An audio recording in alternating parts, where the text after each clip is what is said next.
Good morning, everybody, and welcome back to The Walk. Today is Monday, February 17th, and I can tell that you're seeing my dog on the side. She got spayed. That's why she's in the e-collar. She's doing well. Thank you for the prayers. So we are up to Ezekiel 36. We've been doing this deep dive of Ezekiel, and the Apologetics Study Bible had an interesting note that applies to chapter 36, verses 1 through 15. And it says, this passage was a reversal of the message against the mountains in chapter 6, verses 1 through 14.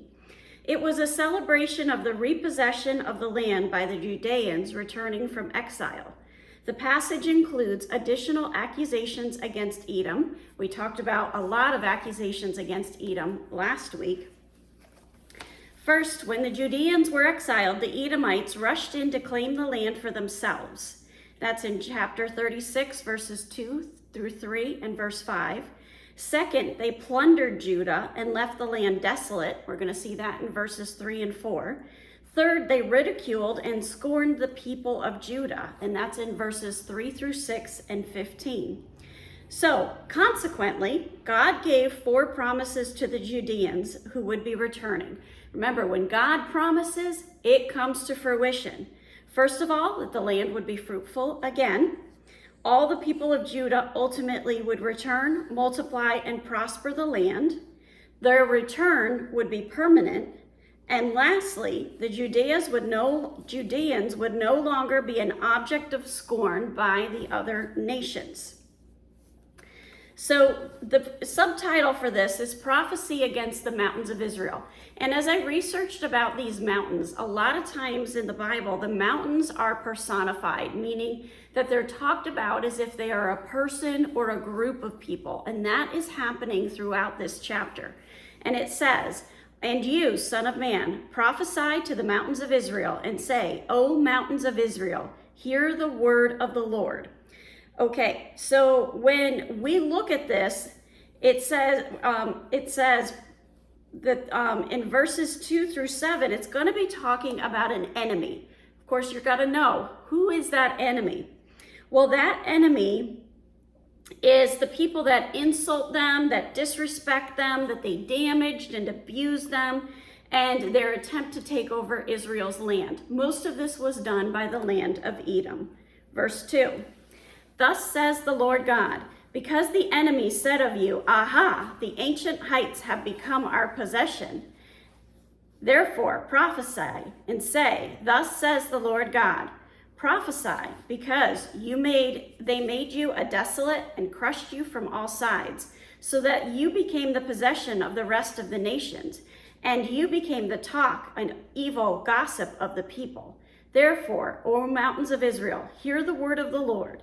Thus says the Lord God to the mountains and the hills and the ravines and the valleys, the desolate wastes and the deserted cities, which have become a prey and a derision to the rest of the nations all around. Verse 5, therefore, thus says the Lord God, surely I have spoken in my hot jealousy against the nations of the rest of the nations, and against all Edom, who gave my land to themselves as a possession, with wholehearted joy and utter contempt, that they might make its pasture lands a prey. Okay, so I got curious about this hot jealousy. Well, the Hebrew word for hot here is esh, and it means flames or burning. And combined, the pictograph was a strong person pressing down. The jealousy is kanah, and it combined, the pictograph was a gathering of the seeds. So that jealousy is pushing down and putting pressure to gather the people back to God.